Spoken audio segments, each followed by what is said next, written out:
It was a quiet evening in a small town where everyone knew each other. The air was cool, and the streets were almost empty except for the sound of crickets singing near the woods. Most people were already home, lights turned off and doors locked. But at the far end of the town, something unusual was happening that no one was supposed to see. A little boy named Noah was lying on his bed wide awake. He couldn't sleep, not because he wasn't tired, but because he kept hearing strange noises coming from outside. His house was close to the woods, and on most nights, the only sounds were the wind moving through the trees or the distant barking of dogs. But tonight was different. He could hear voices, low, serious voices, mixed with the crunching sound of boots on dry leaves. Curiosity slowly took over his fear. He pushed his blanket aside and crept to the window. It was dark, but he could see faint flashes of light moving between the trees, like flashlights. He pressed his face closer to the glass, squinting to get a better look. Then he heard what sounded like a car door closing softly, followed by more whispers. His heart began to beat faster. He thought for a moment. Maybe someone was lost, or maybe it was just police officers patrolling, but something didn't feel right. Usually when police cars were nearby, their lights flashed red and blue. Tonight there was no sound, no siren, just quiet movement and secretive behavior. That's what made Noah's stomach twist with unease. He slipped into his slippers, pulled on his small jacket, and carefully opened his window. The cool night air rushed in. Without waking anyone, he climbed out, landing softly on the grass. His dog Max lifted his head but stayed quiet. As if he too sensed something unusual, Noah gave him a gentle pat and whispered, "Stay here, boy. I'll be back." The moonlight was faint but enough to see the path that led toward the woods. Noah knew that trail well. He'd played there countless times with his friends, building forts and pretending to be explorers. But walking there at night felt completely different. Every sound seemed louder. Every shadow looked like it was watching him. He walked slowly, careful not to step on dry twigs. The voices grew clearer the closer he got. He could now see two figures in dark uniforms standing near a patch of open ground. They were police officers. One of them was holding a shovel, while the other kept shining a flashlight around nervously. They were sweating even though the air was cool. Noah crouched behind a fallen tree trunk, his heart pounding so hard he thought they might hear it. He peeked over carefully. The officers dragged a large black bag from the back of their car. It looked heavy. One officer muttered something that made Noah freeze. "Let's finish this before anyone sees us." The boy's small hands gripped the rough bark of the tree. What could be in that bag? Why would police officers be hiding something at night instead of taking it to the station? The officer with the shovel started digging. The sound of metal hitting the soil echoed softly through the woods. The other officer kept looking around, his flashlight sweeping across the trees. For a second, the beam almost caught Noah's face, but he ducked just in time. They worked quickly, whispering to each other in short, tense sentences. Noah couldn't catch everything they said, but one line stood out clearly. "No one can ever find this. You understand?" The other man nodded silently, breathing heavily as he pushed dirt aside. It took them nearly 15 minutes before the hole was deep enough. Then together, they pushed the black bag in and started covering it with soil. Their movements were rushed but practiced, as if this wasn't the first time they'd done something like this. Noah's young mind tried to make sense of what he was seeing. He wanted to believe there was a good reason for this. Maybe it was official police work. But something deep inside him told him it wasn't. The way they looked over their shoulders, the way their hands trembled slightly, and the fear in their eyes didn't look like people doing their job. It looked like people hiding something. When they finished, one of the officers wiped his face and muttered, "If anyone finds this, we're done for." Noah's breath caught in his throat. Done for? What did that mean? What was in the bag that could destroy their lives? The men kicked some leaves and branches over the freshly dug soil, then stood still for a few moments as if to make sure everything looked natural. Finally, one of them said, "Let's go." They walked back to their car, their boots crunching on the dry path. The car engine started softly, and no sirens, no flashing lights. Just two officers driving away into the night. Noah stayed hidden until the sound of the car faded completely. Only then did he let out the breath he had been holding. He stared at the patch of ground they had buried the bag under. It looked normal, like any other part of the forest floor. But Noah knew better. Something bad was under there, He wanted to run home and tell his mother right away, but he hesitated. What if she didn't believe him? What if those men found out he saw them? His parents always told him to respect the police, that they were there to help and protect. But what he saw tonight made him question that for the first time in his life. He slowly made his way back home, trying to remember every detail, the sound of their voices, the color of their uniforms, even the car they drove. He noticed a small number printed on the side of the vehicle, and he whispered it softly to himself again and again so he wouldn't forget. When he finally climbed back through his window, the clock on the wall showed it was past midnight. His hands were dirty, his heart still racing. He lay on his bed, staring at the ceiling, unable to sleep. Every time he closed his eyes, he saw the officers' faces and that black bag disappearing into the ground.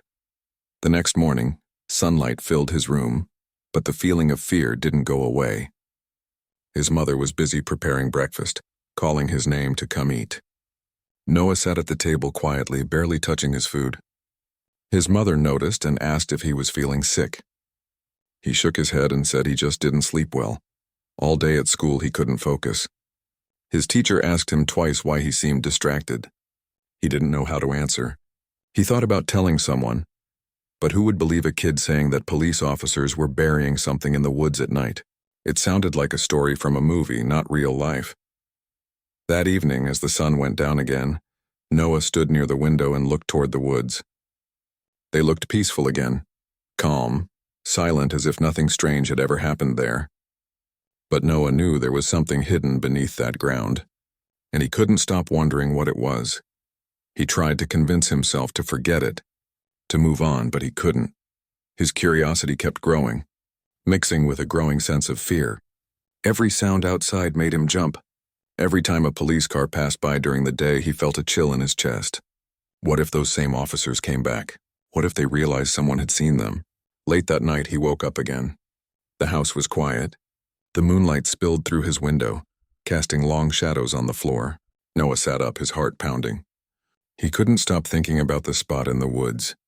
He needed to see it again, to be sure it was real, not just his imagination. He grabbed his flashlight, slipped on his shoes, and quietly opened his window again. The air smelled like wet leaves. He followed the same path, his small light cutting through the darkness. When he reached the spot, he knelt down and touched the ground. It was still soft, freshly covered. He could see faint marks where the shovel had scraped the earth. As he ran his fingers over the dirt, a small corner of black plastic peeked through. His heart raced. He reached out to pull it, but before he could, he heard something, the distant sound of a car door closing. He froze. Then came footsteps, slow, careful footsteps, coming closer. He quickly turned off his flashlight and ducked behind the tree again, his breathing shallow. Through the darkness, he saw the same two officers walking toward the same spot. They were back. One of them whispered, "We should double-check. I don't trust this place." Noah's entire body went cold. He pressed himself against the ground, hoping they wouldn't see him. The men shined their flashlights around, scanning the area. For a terrifying second, the beam stopped near the tree where Noah was hiding, but then it moved away. After a few minutes of tense silence, one officer said, "Looks fine. Let's go."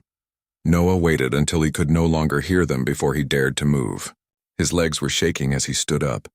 He looked once more at the buried spot and whispered to himself, "What are they hiding?" When he got home again, his mind was spinning with questions he couldn't answer. He didn't know what he'd gotten himself into.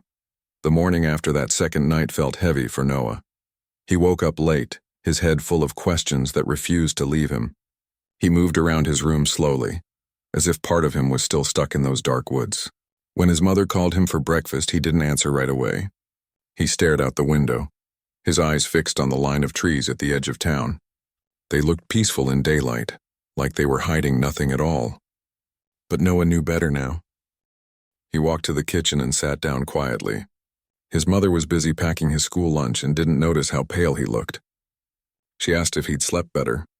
He nodded, even though it was a lie. He didn't want her to worry or ask too many questions. How could he explain what he'd seen without sounding like he'd made it all up? At school, everything felt different. The laughter of his classmates, the noise in the hallway, even the sound of the teacher's voice, and it all seemed distant. He kept seeing flashes in his mind, The shovel hitting the dirt, the officers' nervous faces, that black bag disappearing under the soil. When the teacher called his name, he jumped a little. The kids laughed softly and he forced a weak smile. At lunchtime, his best friend sat next to him and noticed how quiet he was. "You okay?" the friend asked. "You look like you've seen a ghost." Noah wanted to tell him everything right there, but he hesitated. What if he told someone and word got out? What if those officers found out he'd been watching? He pushed his sandwich away and said, "Just didn't sleep." His friend shrugged and changed the subject, but Noah's mind stayed far away, back in the woods. That evening, he decided he couldn't keep this to himself forever. He needed to tell an adult, someone who might take him seriously. After dinner, he waited until his mother was alone in the living room, folding laundry. He sat down beside her and said softly, "Mom, can I tell you something weird?" She smiled and nodded. "Of course, honey." "What's wrong?" He took a deep breath. "Last night, I saw 2 police officers in the woods. They were burying something, a big black bag. I saw them do it." His mother paused mid-fold, her face puzzled. "What do you mean?" "Maybe they were doing their job. Maybe it was part of some case." "No," he said quickly, shaking his head. "They were whispering. They looked scared, and one of them said if anyone found it, they'd be in trouble." His mother frowned slightly. "Noah, you've always had a big imagination. Maybe you misunderstood what you saw. You shouldn't sneak out at night, that's dangerous." "But I really saw them," he said, his voice desperate now. "I saw the bag. I heard them talking." She sighed, trying not to sound harsh. "You probably had a dream, sweetheart. Or maybe they were disposing of something official. You don't need to worry about that. The police know what they're doing." He fell silent, realizing she didn't believe him. It hurt more than he expected. He wanted her to trust him, to at least go and see the spot.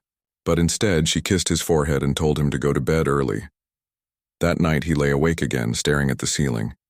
He couldn't stop thinking about the buried bag and the way those men had looked over their shoulders. His heart told him something was wrong, and now he was the only one who knew about it. The next afternoon, when school ended, he didn't go straight home. Instead, he took a different path, the one leading toward the woods. He didn't know what he was planning to do exactly, but he felt pulled there, like the mystery itself was calling him back. The forest looked harmless in the daylight. Birds chirped, sunlight broke through the branches, and the ground was covered in golden leaves. But as he stepped deeper, a strange silence began to take over. It was like even the birds didn't want to go near that part of the woods. He found the spot again easily. The dirt looked disturbed but slightly settled since the last time. A few leaves had blown over it, but the ground still looked uneven. He crouched and brushed some of the dirt aside with his hand. His fingers hit something soft but firm. The same black plastic he'd seen that night. His chest tightened. He looked around quickly to make sure no one was watching. The forest was still. He pulled at the edge of the bag gently, but it wouldn't move. It was buried too deep. He wanted to see what was inside, but he didn't have any tools. He thought about running back home to get something to dig with, but a rustling sound nearby froze him in place. He turned his head slowly. The sound came from behind a cluster of bushes. For a second, he imagined one of the officers stepping out with a flashlight, catching him in the act, but it was just a squirrel that darted across the path and disappeared into a tree. He let out a shaky breath. Still, the fear made him step back. He covered the small patch of plastic again and whispered to himself, "I'll come back later." As he started walking home, he noticed something on the ground near where the officers had stood, a piece of torn fabric. It looked like part of a jacket or uniform. He picked it up and stuffed it in his pocket. Maybe it could prove he wasn't making this up. That night at dinner, he tried again to mention what he'd seen. But his mother quickly stopped him, saying she didn't want to hear scary stories before bed. His father, who had come home late from work, laughed softly and said, "You should be careful, son." "The woods aren't a place to play detective." Noah didn't reply. He just nodded quietly and kept the piece of fabric hidden in his pocket. The days that followed felt heavy. Every time he looked at a police car driving by, he wondered if one of those men was inside. They looked so normal in the daylight, greeting neighbors, helping at traffic stops, even smiling at children. But Noah knew what they had done at night, and that made him uneasy every time he saw a badge. A few days later, as he was walking home from school, He passed by the town bulletin board. Someone had posted a missing person flyer, a man who hadn't been seen for over a week. Noah stopped and read it carefully. The picture showed a man in his 30s with short hair and a friendly smile.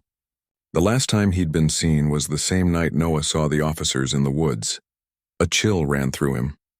He didn't know what was inside that bag, but suddenly his mind connected the dots. What if that bag had something to do with this missing man? The thought made his stomach turn. He wanted to be wrong. He hoped it was just a coincidence. But deep down, he wasn't sure anymore. That evening, when he went to his room, he sat on the floor and pulled out the small piece of torn fabric. It had a faint mark on it, part of a number printed on the edge. He thought back to the car he saw that night, the number painted on its side. Maybe if he could match it, he'd know which officers they were. He didn't have a phone of his own, but his father sometimes left the family camera on the desk. An idea began to form in Noah's mind. He decided he would go back to the woods one more time. Not to dig, not to touch anything, but to take pictures. If he could capture what he saw, maybe someone would finally believe him. He waited for the right moment. The next day, after school, he pretended to go to a friend's house. Instead, he hid the small camera inside his jacket and headed straight for the woods. His hands were shaking, but he kept walking. The sun was beginning to set, and the woods were slowly turning orange. He reached the spot, his heart beating fast. He took a few pictures of the area, the uneven ground, the tire marks nearby, and even a broken branch that looked freshly snapped. He tried to be quick but careful. He didn't want to draw attention. Then he heard something again, faint voices from far away. His body stiffened. He turned off the camera and ducked behind the same tree as before. Through the shadows, he saw movement. 2 figures were walking on the trail. His heart skipped a beat when he recognized the same uniforms. The officers were back again. They walked slowly, checking the area, shining their flashlights across the ground. One of them said in a low voice, "It's fine. No one's been here." The other replied, "Still, we should move it soon. It's too close to town." Noah's breath hitched. Move it? Were they planning to dig it up again? He stayed perfectly still, barely daring to breathe. The men stood there for a few minutes, then turned around and walked back toward their car.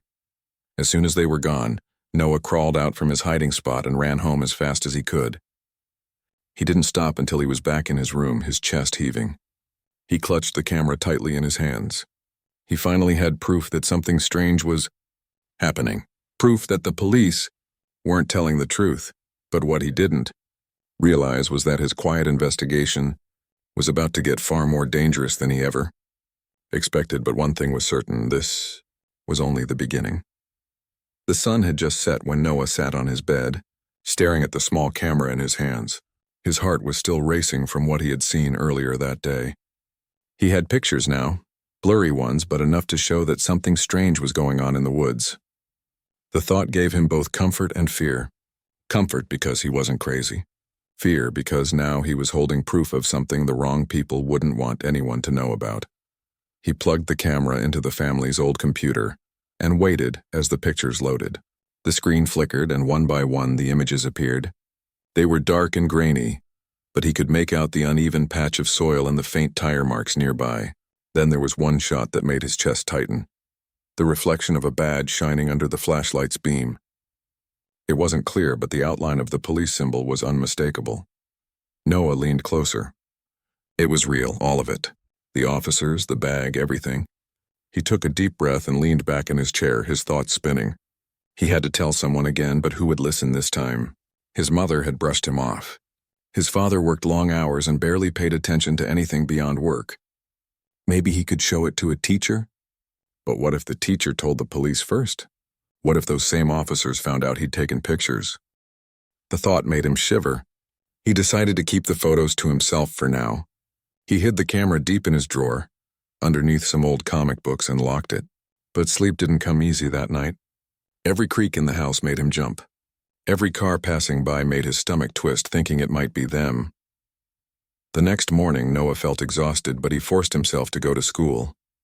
He didn't say much to anyone. His friend asked again what was wrong, and this time Noah whispered, "If I tell you something, will you promise not to tell anyone?" His friend nodded eagerly, and Noah hesitated before saying, "I saw something in the woods. The police were hiding something." His friend frowned, unsure whether to believe him or laugh. Like hiding what, trash? Noah shook his head. No, something big. They buried it.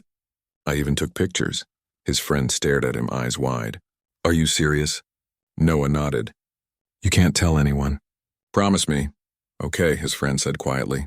But that's scary. What if they find out? I don't know, Noah admitted. But I can't stop thinking about it. At lunch, they sat apart from the others, whispering. Noah told him everything that had happened. His friend's face changed from curiosity to fear. You need to tell someone older, he said. Not your mom. Maybe someone who isn't part of the police. That idea stayed in Noah's mind all day. Someone who wasn't part of the police, but who? By the time he got home, he had decided.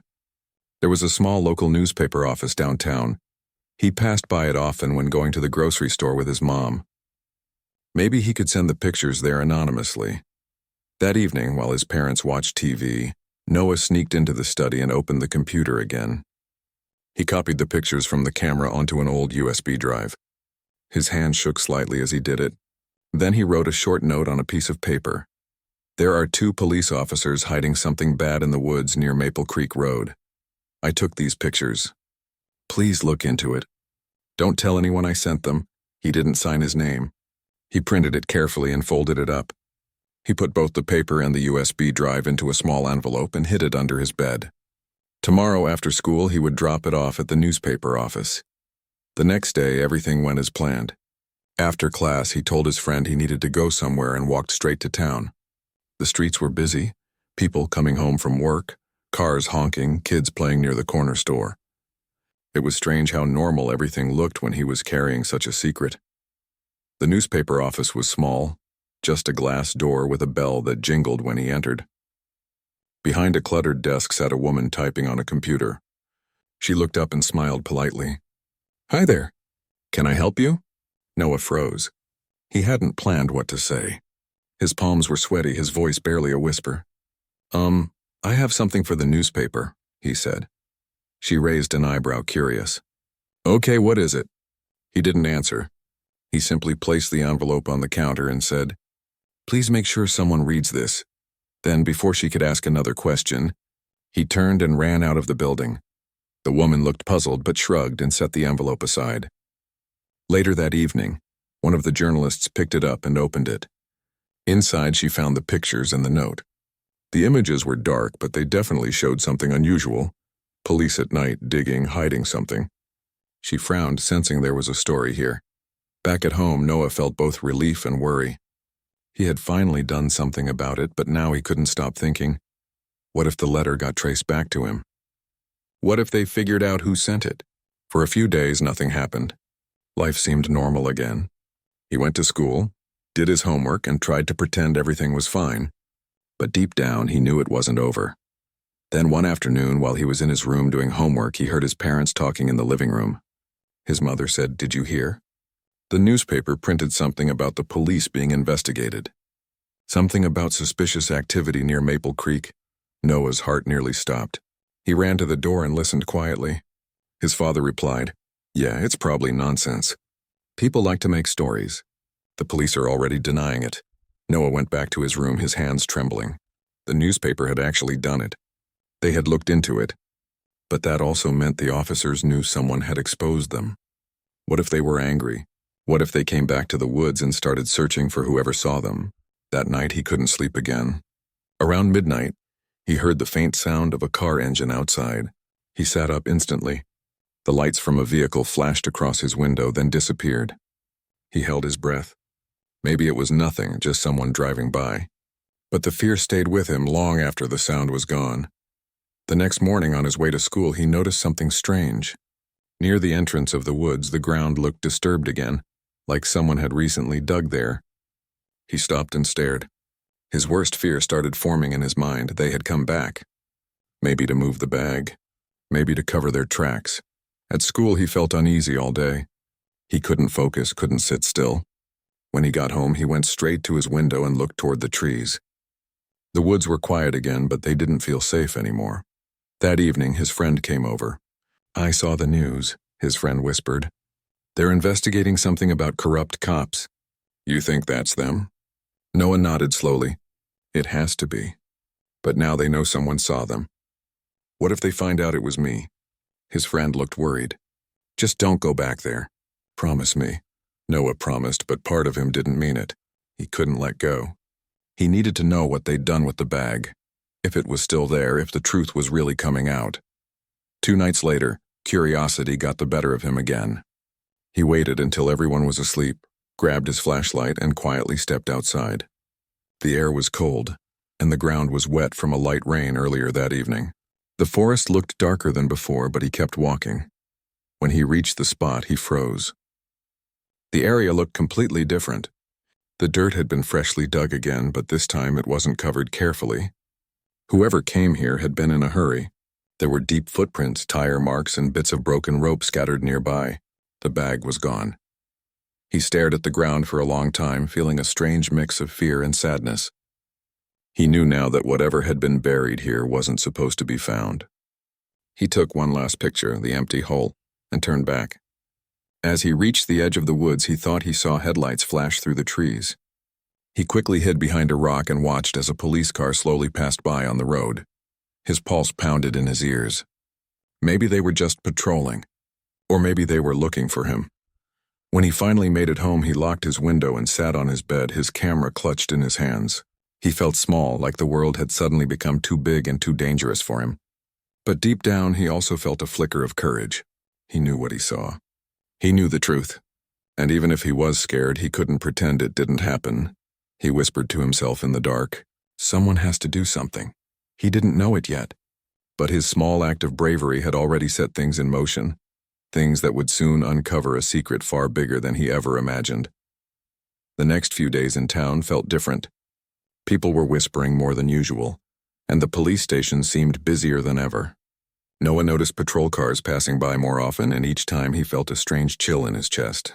He couldn't stop thinking about the woods, about that night, about the bag and those 2 officers. He didn't tell anyone about the photos he had taken, not even his mother. He hid the camera deep inside his school bag, hoping no one would find it. At home, things were quiet. His mother was always busy with work, and she believed the world outside their home was mostly safe. She had no idea her son had seen something that could change everything, but Noah had started to sense that something was moving in the shadows, as if those officers somehow knew someone had seen them that night. One evening, while Noah was doing his homework, he heard a loud knock at the door. His mother opened it, and 2 officers stood there. One of them was the same man Noah had seen in the woods. His heart froze. He quickly looked down at his notebook, pretending to be focused.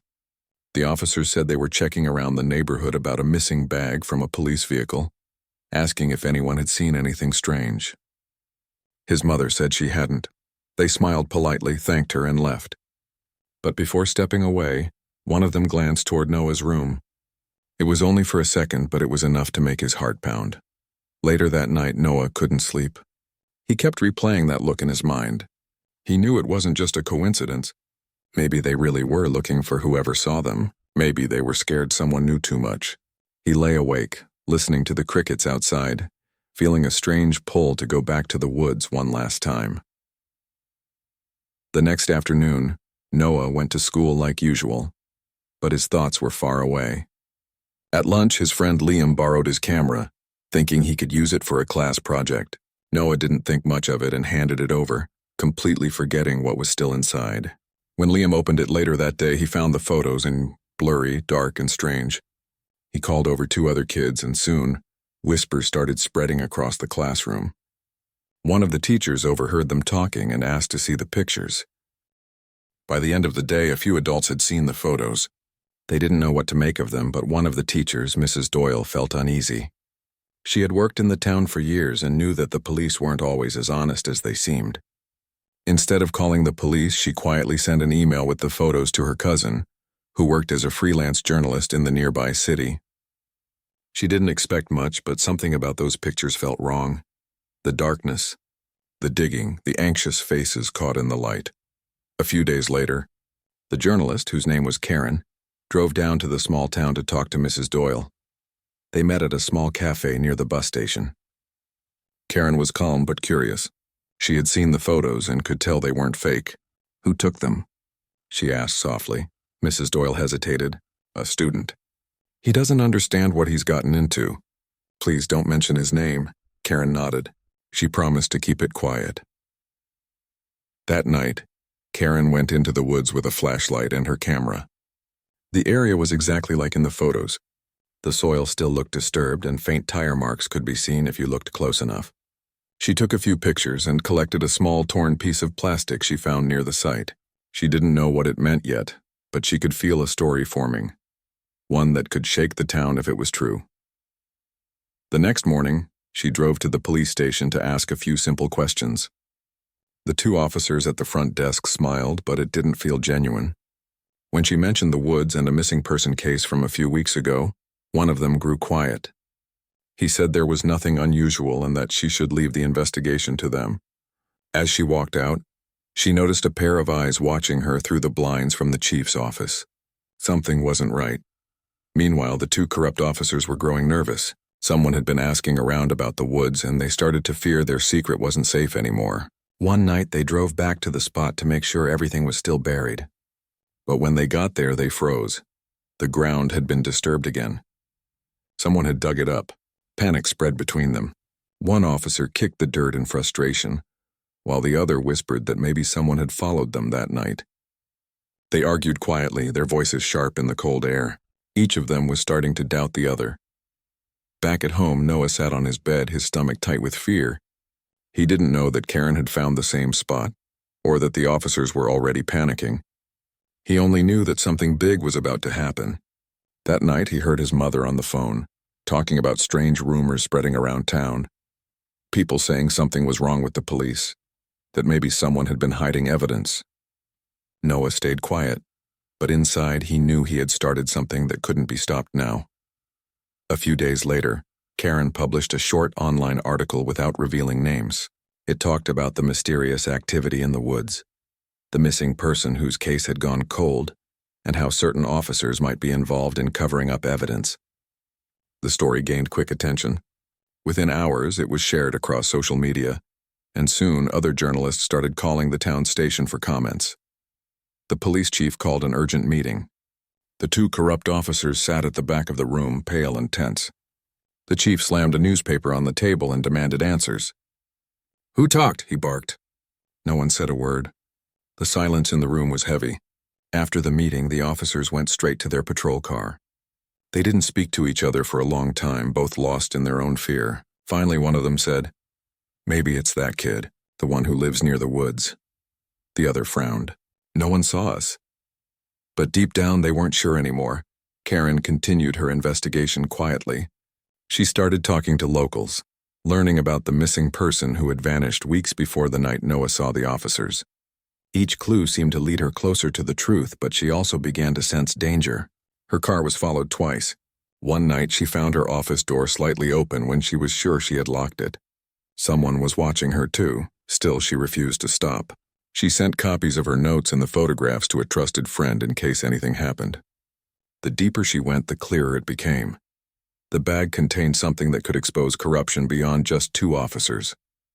It was part of a larger cover-up, one that involved stolen evidence from old cases that had been quietly buried away, both literally and figuratively.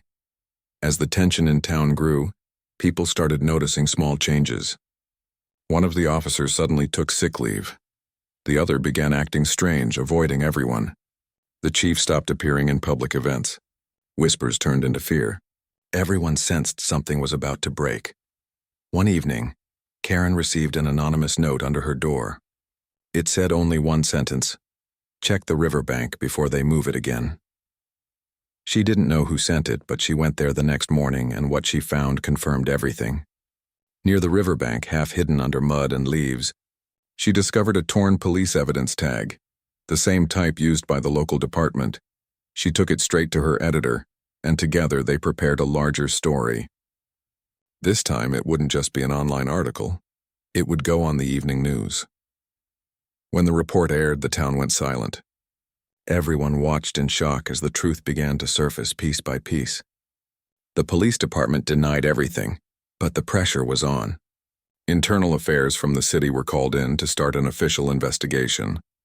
Noah's mother saw the news and sat down slowly, realizing what her son had been hiding all along. When she looked at him, he didn't say anything.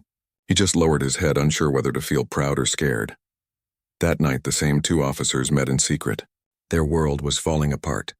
One of them whispered angrily, "We should have never gone back to that place." The other didn't reply. He just stared at the ground, knowing it was too late to undo what they had done. What they didn't know was that their biggest mistake wasn't burying the bag. It was underestimating a boy who saw everything. The town was quiet the morning after the news aired, but it wasn't the usual peace people were used to. It was the kind of silence that comes when everyone is holding their breath, waiting for what happens next. Neighbors whispered in front of their houses. The coffee shop stayed unusually empty, and people who used to wave at local officers now looked away. The police station that once felt like a symbol of safety had become a place everyone avoided. Noah woke up to the sound of his mother watching the news. The same story kept repeating on every channel. 2 local officers under investigation for misconduct. His heart beat fast as he watched. The pictures looked familiar. The woods, the flashlight beams, even the blurred outline of the spot he had photographed. His mother looked at him, eyes full of questions, but she didn't say anything yet. After breakfast, she finally asked quietly, "You knew something about this, didn't you?" Noah hesitated. He didn't want to lie, but he was scared. "I just saw something, that's all," he whispered. "I didn't mean for it to go this far." His mother stared at him for a long moment, then sighed. "You did something brave, even if it was dangerous. I wish you'd told me, but I'm proud of you." Her voice trembled, but her eyes were warm. For the first time in weeks, Noah felt like he could breathe again. Meanwhile, at the police station, things were falling apart. The 2 officers were suspended while Internal Affairs began their investigation. The chief denied knowing anything, but the reporters were relentless. Karen's story had caught the attention of bigger news networks, and now everyone wanted answers. The officers were questioned for hours, their faces pale and tired. One of them tried to stay silent, but the pressure grew each day. By the end of the week, one officer finally broke down. He confessed to hiding the bag and admitted that it contained stolen evidence from an old case they had tampered with. He said they buried it because they were afraid it would expose them. He also revealed that they weren't the only ones involved. There were others who had helped cover things up in the past. That confession changed everything. When the truth came out, the town reacted with disbelief. Some people felt betrayed, others were angry, and a few simply felt sad. They had trusted these officers for years. The police department had to rebuild its entire image. Officers who had nothing to do with the crime suddenly faced suspicion everywhere they went. Trust had been broken, and trust once lost takes a long time to return. Karen's report became the headline story on national television. She didn't mention Noah's name anywhere, but she made sure to describe how an observant young citizen had helped bring justice to light. It was her way of thanking him while keeping him safe. After all, she knew how dangerous it could be for someone so young to be tied to such a serious case. At school, Noah noticed a change too. Some kids looked at him differently, not in a bad way, but with quiet curiosity. They didn't know for sure he was the one, but a few had guessed. He didn't confirm or deny anything. He just went on with his day, pretending everything was normal, though deep down he knew life would never be quite the same again.